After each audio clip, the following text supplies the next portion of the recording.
조국혁신당은 3년은 너무 길다. 윤석열 검찰 독재 정권 조기 종식이라는 민심을 대변하고 있습니다. 사회권의 대표적인 예는 주거권입니다. 누구나 집이 필요합니다. 잠을 자고 편하게 쉴 공간이 필요합니다.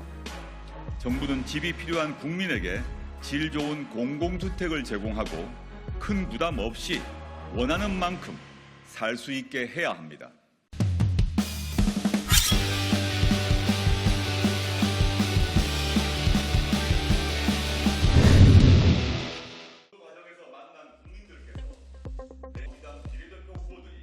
조국혁신당 대표 조국입니다. 저는 오늘 조국혁신당이 그리는 대한민국의 미래에 대해 말씀드리려고 합니다. 그 미래를 현실로 만들기 위해 무엇이 필요한지 국민 여러분께 보고드리려고 합니다. 조국혁신당은 22대 국회에서 국민이 더 행복한 사회권 선진국을 만들기 위해 행동하겠습니다. 새로운 법이 필요하면 만들겠습니다. 기존 법률 개정이 필요하면 바꾸겠습니다. 헌법 개정이 필요하면 개헌을 위해 적극 나서겠습니다. 제7공화국 건설에 온 힘을 쏟겠습니다. 조국혁신당은 3년은 너무 길다. 윤석열 검찰 독재 정권 조기 종식이라는 민심을 대변하고 있습니다. 선거운동 과정에서 만난 국민들께서 내 마음을 대변해줘서 속이 후련하다는 말씀을 많이 하십니다. 어떤 국민들은 그 이후를 궁금해하십니다. 윤석열 정권 종식 뒤 어떤 나라를 만들 것이냐라고 물으십니다. 저와 우리 당 비례대표 후보들이 텔레비전과 라디오 연설을 통해 그리고 각 가정으로 배달된 공보물을 통해 답변을 드리기는 했습니다. 많이 부족했던 것 같습니다. 3년은 너무 길다라는 메시지가 너무 강렬해 상대적으로 덜 부각된 측면도 있는 것 같습니다. 검찰 독재 조기 종식과 더불어 조국혁신당 공약의 양대 기둥 중 또 다른 하나는 바로 제7공화국 건설입니다. 제7공화국의 핵심 내용인 사회권 선진국부터 말씀드리겠습니다. 사회권이라는 표현이 생소하실 수 있습니다. 사회권이란 사람답게 살 수 있는 최소한의 여건을 누릴 권리를 말합니다.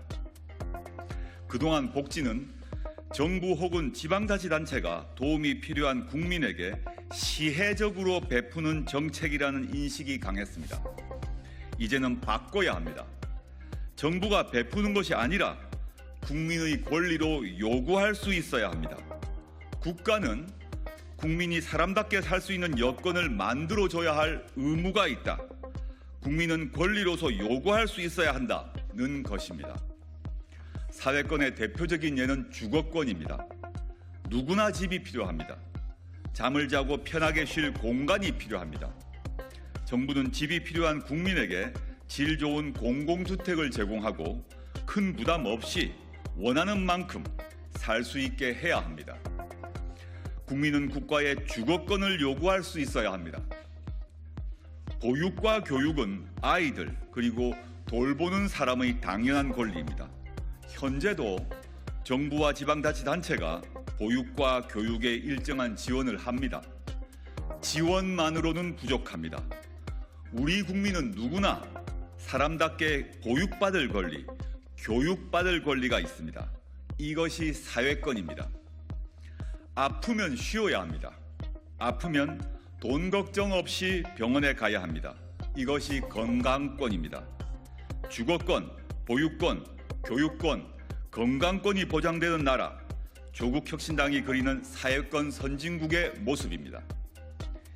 일할 권리 보장과 일자리 확보를 위한 국가의 책무를 명시할 것입니다. 사회 각 분야에서 노동이 존중받도록 하고 노동자의 단결권을 확고히 보장하겠습니다. 안전하고 건강한 노동 환경은 물론 동일 가치, 동일 노동, 동일 임금, 동일 가치 노동, 동일 임금과 사회연대 임금제를 실현하겠습니다. 조국혁신당이 국회에 들어가게 되면 법률과 정책으로 사회권 선진국을 만들기 위해 최선의 노력을 다하겠습니다. 조국혁신당이 추진 중인 제7공화국의 또 다른 방향은 더 많은 민주주의입니다. 즉, 국가 권력의 운영에 국민의 참여와 자치를 더 보장하자는 것입니다. 제6공화국 현행헌법은 1987년에 만들어졌습니다. 87년 민주화운동의 핵심 구호였던 호언철폐, 독재 타도의 정신이 반영됐습니다.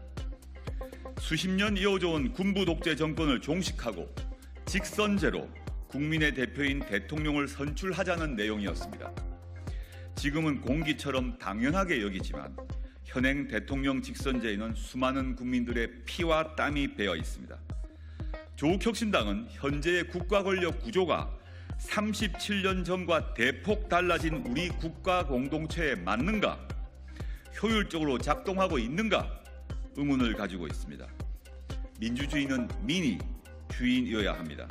그런데 현재는 국민에게서 권력을 위임받은 정치인들이 주인처럼 행동합니다. 심할 경우에는 왕처럼 군림하려 합니다. 윤석열 검찰 독재 정권의 행태에서 그 폐해를 충분히 보고 있습니다.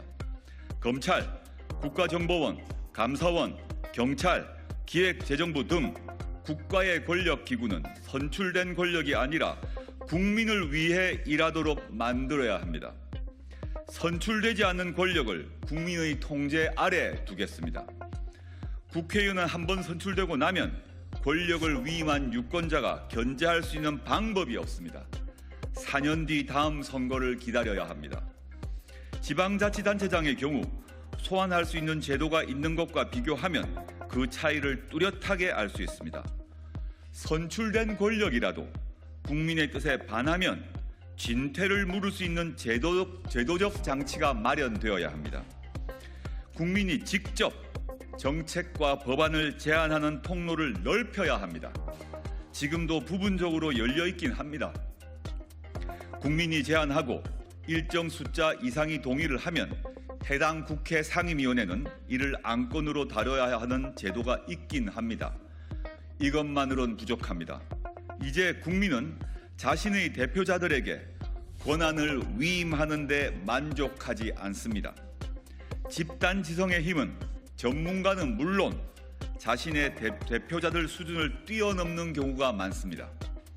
국민이 제안하고 국민의 의사가 반영된 정책과 법안이 민의의 정당이라는 국회에서 토론되고 법으로 만들어질 수 있는 통로가 더 넓혀져야 합니다. 국민들 삶에 지대한 영향을 끼치는 정책의 경우 국회 의결에 앞서 공론화 절차를 밟도록 해야 합니다. 조국혁신당이 만들고 싶은 나라의 구체적인 모습은 이 자리에서 모두 말씀드리기에는 무리가 있습니다. 오늘은 강론의 주요 방향만을 간략하게 말씀드리겠습니다. 우선 국가 소멸을 우려할 정도로 심각해진 저출산 고령화 문제 해결 방향을 제시하려 합니다. 앞에서 말씀드린 사회권 선진국도 그중 하나입니다. 주거권과 보유권, 교육권이 보장된다면 주거 문제를 해결할 수 없어서 혹은 아이 키우는 데 드는 경제적 부담 때문에 결혼과 출산을 미루거나 포기하는 흐름을 바꿀 수 있습니다. 제7공화국은 육아 친화 공화국입니다. 둘째, 지역 소멸 위기를 극복하기 위해 자치입법권, 자치행정권, 자치재정권이 있는 지방정부 수립 방안을 마련하겠습니다. 제2국무회의 격인 지방자치분권회의를 신설해 고도의 자치를 실현하도록 노력하겠습니다. 이를 통해 수도권 집중을 해소하고 지방 소멸을 막는 방법을 찾겠습니다. 제7공화국은 지방분권공화국입니다. 셋째, 기후위기를 극복하는 나라를 만들겠습니다. 인간과 자연의 공존, 미래 세대에 대한 책임을 헌법적 가치로 규정하는 것을 궁극적 목표로 하면서 이를 법률과 정책으로 구현하도록 노력하겠습니다. 지속 가능한 개발과 기후위기 극복을 위한 탄소 중립 정책을 경제정책과 산업정책에서 반드시 고려할 방향으로 설정하여 탄소 중립 시기를 앞당기겠습니다. 제7공화국은 탄소 중립 공화국입니다. 넷째, 국가의 기초 체력인 과학기술 정책을 획기적으로 바꾸겠습니다. 과학기술 발전의 토대가 되는 학술 활동의 자유를 보장하고 기초 연구에 대한 지원과 장려 의무를 국가에 부여하겠습니다. 과학기술 투자의 안정성과 지속성을 확보하겠습니다. 이를 위해 과학기술 정책 결정 과정에서 국회의 역할을 강화하고 과학기술인들이 정책 결정에 주도적으로 참여할 수 있도록 보장하겠습니다. 제7공화국은 과학기술공화국입니다. 다섯째, 한반도 평화공존 체제를 확립하고 대한민국의 외교 운동장을 넓게 쓰겠습니다. 남북한 평화공존과 공동번영 그리고 협력과 연대에 기초한 남북 관계를 만들겠습니다. 한반도 비핵화 목표를 분명히 하고 항구적 평화공존 체제를 모색하겠습니다. 가치와 이념 외교가 아니라 국익 중심의 외교를 펼치겠습니다. 제7공화국은 평화공존공화국입니다. 조국혁신당은 앞에 말씀드린 내용을 이정표 삼아 의정활동을 펼치겠습니다. 하지만 조국혁신당의 힘만으로는 아무것도 이루지 못할 것입니다. 1987년 민주화운동의 성과를 이어받은 개헌, 그리고 2016년 촛불혁명 등에서 보여준 위대한 국민의힘이 뒷받침된다면 못할 것이 없습니다. 조국혁신당은 우선 4월 10일 총선에서 조국혁신당 자력으로 법안 발의가 가능한 의석을 확보하겠습니다. 이번 총선에서 민주진보 세력의 압도적 승리를 거둔다면 뜻을 같이 하는 정당들과 최대 공약수를 찾을 수 있도록 노력하겠습니다. 22대 국회에서 개헌에 대한 공감대가 형성된다면 조국혁신당도 앞에 말씀드린 내용을 기초로 개헌 논의에 적극 참여하겠습니다. 비록 작은 정당이지만 개헌 논의의 예인선이 되겠습니다. 국민이 더 행복한 사회권 선진국을 만들 수 있도록 노력하겠습니다. 조국혁신당은 합니다. 사회권 선진국, 국민이 더 행복한 제7공화국 건설을 위해 더 빠르게, 더 강하게, 더 선명하게 행동하겠습니다. 감사합니다.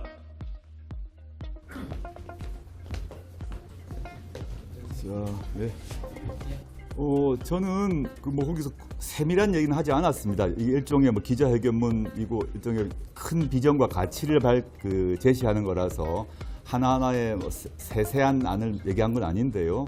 제가 보면 일단 주거권, 보유권, 교육권, 건강권 이렇게 얘기를 하지 않았습니까? 사회권의 내용으로. 물론 그 별도로 노동권이랑은 따로 말씀드렸는데, 그랬을 때 보면 주택 문제 같은 경우는 제가 기자회견 또는 이 자리에서 여러 번 말씀드렸는데, 예를 들자면 이미 저의 경제특보인 홍종학 전 장관께서 과거 민주당 의원 시절에 제출하셨고 안까지 만들어져 있는 게 있습니다. 그게 뭐냐면 모든 신혼부부에게 양질의 공공임대주택을 다 제공한다는 안입니다. 당시에 민주당 및 또 여러 당시 언론들의 비판, 또 민주당 내부에서의 비판이 있어서 다 중단돼 버렸습니다. 지금 보면 오히려 약간 보수적인 정치 세력에서 필요하다는 얘기를 하고 있어요, 지금. 그러면 저는 예를 들자면 주거권 같은 경우는 실제 이게 우리나라 정도의 경제 수준이 있는 나라에서 예컨대 싱가포르, 오스트리아, 네덜란드에서 다 하고 있어요. 그걸 우리나라 경제력 규모로는 충분히 가능한 돈이 필요한 게 아니다. 돈이 부족한 게 아니다. 정확히는 다시 정정하겠습니다. 돈이 부족해서 못하는 게 아니라 이걸 주거권이라는 생각을 정부가 그리고 국정 최고 책임자가 이게 국민들의 권리다라는 생각을 못하고 있고, 반대로 국민들도 이게 나의 권리라고 생각을 못하고 있는 거죠. 내가 월세건 전세건 또는 집을 사는 것이든 내가 개인이 책임져서 돈을 벌어서 해야 된다고 지금 살고 있지 않습니까? 우리 모두가. 그러면 이렇게 되게 되니까 어떤 문제가 되냐면 많은 국민들이 원래부터 상속을 받아서 집이 있는 경우는 제외하고는 대부분 자기의 소득의 3분의 1 심지어는 2분의 1을 자신의 전세 또는 향후에 집을 구입하기 위한 저금으로 쓰고 있어요. 근데 제가 언급했던 몇몇 나라 같은 경우는 거의 50년 수준의 50년 이상 뭐 계약 조건별로 10년, 20년, 50년 이렇게 있습니다만은 집 걱정을 하지 않기 때문에 그 시민들이 자신의 가처분 소득이 늘어납니다. 당연히 행복 수준이 높아질 수밖에 없지 않습니까? 마찬가지고요.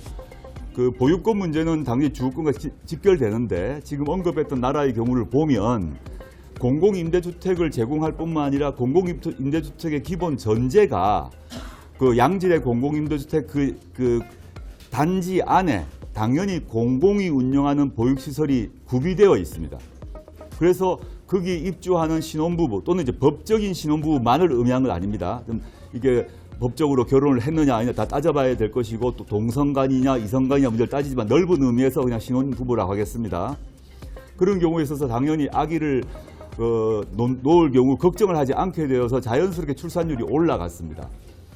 그리고 이제 네덜란드, 오스트리아 이런 싱가포르 말고도 예를 들어 칠레의 경우를 들자면 칠레가 제 바첼레트 정권이라고 기억이 나는데 같은 경우 칠레가 긴 나라 아닙니까? 거기서 그분이 집권하자마자 전체에 걸쳐 백몇 개, 수백 개로 기억이 나는데 숫자는 제가 확인해 봐야 됩니다.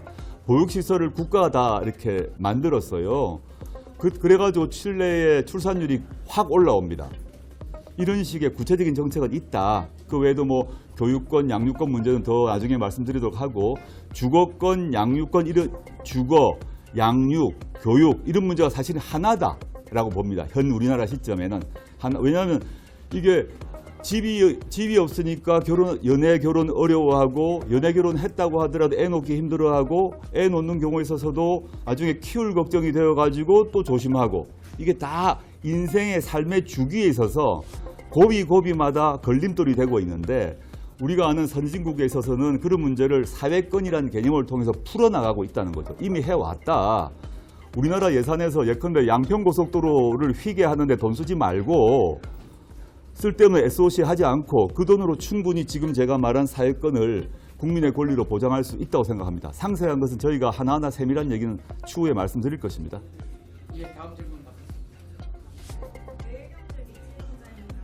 올해 기자회견문에서 사회연대 임금제를 실현하겠다고 하셨는데 사회연대 임금제가 어떤 내용인지 구체적으로 거기 보면 동일노동 동일임금과 이어서 바로 사회연대 임금이 있지 않습니까? 그러니까 동일노동 동일임금 많이 아실 것 같고 그거는 이제 정규직과 비정규직 사이의 차이에 있어서 비정규직을 무조건 다 정규직으로 바꾸지 못하는 상태라 하더라도 뭐 정규직은 각종 혜택이 있죠. 연금이든 복지시설 혜택이 있지 않습니까? 그거를 비정규직에게 줄 수는 없죠. 그렇지만 임금은 동일하게 줘라라는 것이 OECD의 대부분 나라입니다. 대부분 나라에서 정규직과 비정규직, 즉 이 구별은 인정하면서도 임금은 같이 주는 것이 OECD 국가의 노동법의 원칙이고 두 번째 질문하셨던 사회연대 임금제 같은 경우는 북유럽 또는 일부 서유럽, 북유럽에 실시하고 있는 것으로서 우리나라에서 가장 문제 중에 하나가 특히 젊은이들이 이제 취업과 관련해서 중소기업에 많이 가지 않고 있죠.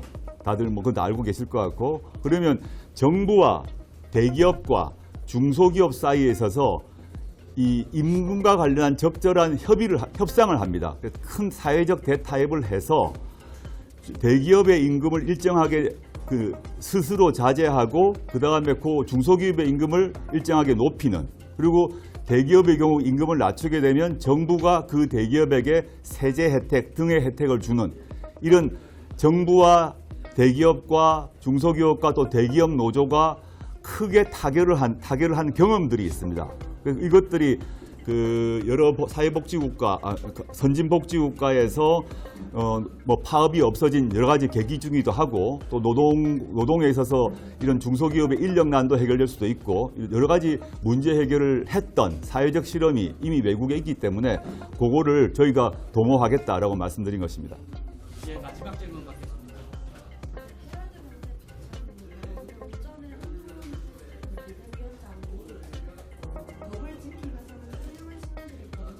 네, 기자님 죄송한데요.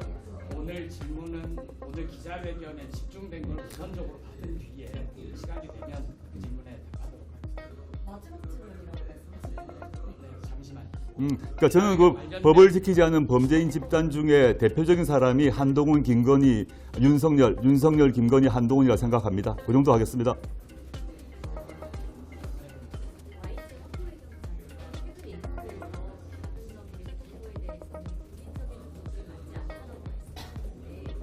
여기까지로 오늘 여러 번 답을 했고요. 눈높이에 맞지 않으나 그다음에 상황 사실관계를 정확히 확인해야 된다라고 얘기했고 그 해명문 보시면 되고 언론 보도에서 틀린 것이 많다라고 답드렸습니다. 예, 여기까지 마무리.